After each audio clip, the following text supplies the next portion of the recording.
नारी अबला नहीं सबला है, नारी आदि शक्ति है, नारी नारायणी है। लेकिन ये तब तक ही है जब तक उसके रज की शक्ति उसके पास है, उसके ब्रह्मचर्य की शक्ति उसके पास है। लेकिन अगर स्त्री ने ब्रह्मचर्य फॉलो नहीं किया तो उसकी शक्तियां बिखर जाती है, वो आदि शक्ति होते हुए भी अबला हो जाती है। और हमारे देश में ऋषि मुनियों ने जगदम्बा के रूप में बालिकाओं को पूजा है। उसका एक ही मेन रीजन है कि बालिकाएं सबल होती हैं, सबला होती हैं और वो किसी के बारे में गलत नहीं सोचती है, किसी पुरुष को अपने चित्त पर नहीं लाई होती है, इसलिए उनकी पूजा की जाती है। और जब स्त्री जब पुरुषों के बारे में ज्यादा सोचने लग जाती है, जब स्वार्थी हो जाती है, जब भोग विलासिता की तरफ भागती है कि मुझे ऐसा पुरुष मिल जाए या मिल जाता तो जो मुझे ऐश करा देता, जो मुझे खूब ऐश्वर्य दिला देता या मुझे खूब बढ़िया से जिंदगी दे देता, मतलब इस तरह के सपने जो सजा कर बैठ जाती है। तो इस तरह की स्त्रियां जो शिकायतों से भरी होती हैं कि मुझे ये नहीं मिला, मुझे वो नहीं मिला, मुझे ये नहीं किया, तो इस तरह की स्त्रियों का रस खराब हो चुका होता है और आने वाली पीढ़ी के लिए भी खतरा हो जाता है। तो 40-50 सालों में जो पृथ्वी इतनी जल रही है, जो इतने ज्यादा पृथ्वी पर कष्ट आ रहे हैं, उसका मेन रीजन यही रहा है कि औरतें, नारी जो है, नारी जाति थोड़ी सी स्वार्थी हो गई, थोड़ी सी चंचल हो गई है, उनका मन अशांत हो गया है। और ये सब हुआ है कोई नेचुरली नहीं है। हमारे देश की नारी बहुत महान भी रही है। इसका मेन तो कारण यही रहा है कि इंटरनेट, टीवी, मीडिया से जो इतना ज्यादा विलासिता की जिंदगी जो दिखाते हैं, और फिर कुछ आजकल इतनी गंदी चीजें दिखाई जा रही है लिबरलिज्म के नाम पर कि औरतों को बराबरी का दर्जा मिलना चाहिए, वो बराबर में बैठ के सिगरेट पीती हैं, बराबर में बैठ के शराब पी सकती हैं, बराबर में बैठ के सब चीजें कर सकती है जो पुरुष कर सकता है। लेकिन देखो, स्त्रियां कुछ चीजें नहीं कर सकती क्योंकि सूर्य की किरणों से स्त्री बनी है और सूर्य की जो गर्मी से पुरुष बना है। तो स्त्रियों का शरीर इस लायक नहीं है कि उस गर्मी को झेल जाए। स्त्रियों का शरीर बहुत नाजुक, नेचुरली ही कुछ भगवान ने, यूनिवर्स ने कुछ इस तरह से, प्रकृति ने कुछ इस तरह से बनाया कि वो नेचुरल चीजें ही सही रहती है। कुछ उठपटांग चीजें अपने शरीर के साथ करती हैं तो वो पृथ्वी के लिए भी घातक है और उनके लिए भी बहुत घातक हो जाती है। तो रज की शक्ति को उनको बचाना चाहिए, तो उनको अपने अंदर धैर्य लाना पड़ेगा, सबल बनना पड़ेगा, बुजुर्गों के बारे में भी सोचना पड़ेगा, अपने कर्तव्यों की तरफ, ड्यूटीज जो होती है उनकी तरफ ध्यान देना पड़ेगा।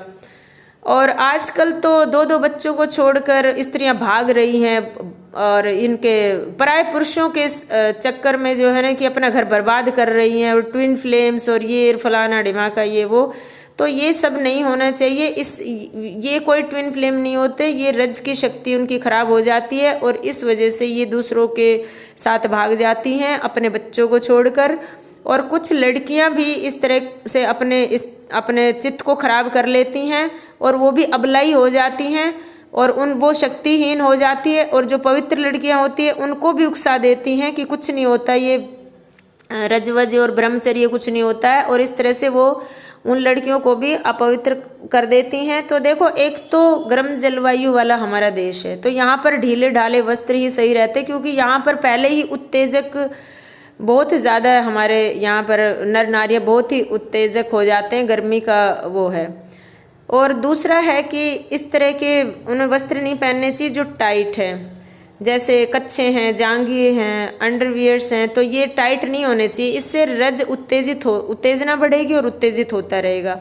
और इनको खटाई मसाले वाले उत्तेजक पदार्थ नहीं खाने चाहिए जो बहुत गर्मी पैदा करते हैं, तो इससे रज खराब हो जाता है। तो खाने के पीछे बहुत ज़्यादा पागल हो जाते हैं स्त्रियां, तो उनसे बचना चाहिए। उनको खाने के पीछे इतना मरना नहीं चाहिए कि बिल्कुल ही खाना, इस तरह की चीज़ें नहीं खानी चाहिए। और एक मांस, मीट, मच्छी स्त्रियों को बिल्कुल नहीं खानी चाहिए, पुरुषों को भी नहीं खानी चाहिए वैसे तो, लेकिन स्त्रियों के लिए तो बहुत घातक है। तो उनको ये चीज़ें गर्मी पैदा करती, उत्तेजना पैदा करती है, और तामसिक चीज़ें खाने से जो है कि उनके अंदर और ज़्यादा गर्मी बढ़ेगी और रज खराब हो जाएगा। फिर उसी तरह की औलाद पैदा होती है, उसी तरह के बच्चे पैदा होती है, और पृथ्वी पर वो भी पाप ही फैलाते हैं फिर।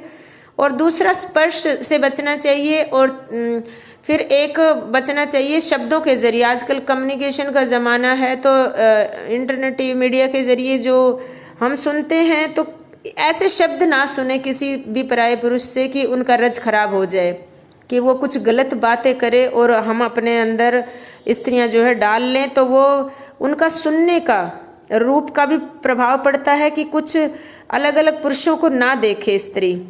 तो जब जितना अलग अलग पुरुषों को देखेंगी तो उनके रूप का, उनके रज पर प्रभाव पड़ेगा और उनका रज खराब हो जाएगा। तो स्त्रियों को अपने सुबह उठते ही सात्विक विचारों में रहना चाहिए, किसी महापुरुष का चित्र देखना चाहिए, याद करना चाहिए, अपने माता पिता को याद रखना चाहिए, अपने कर्तव्यों का, अपने बहन भाइयों का कर्तव्य, अपने सास ससुर की सेवा और अपने परिवार वालों के बारे में सोचना चाहिए कि कोई इस तरह से चित्त को बिखराना नहीं चाहिए अपने मतलब के लिए, अपने भोग विलास के लिए, ये सुख ले लूं, वो सुख ले लूं। इससे पृथ्वी पर कष्ट बढ़ते हैं और रज की शक्ति जब खराब होती है, ब्रह्मचर्य जब खराब होता है, तो स्त्री सबला से अबला बन जाती है। और हमारे जो देश की नारियां थी इस टाइप की नहीं थी। हमारे देश की नारियां बहुत महान है और बड़े बड़े रिकॉर्ड हासिल कर रखे हैं।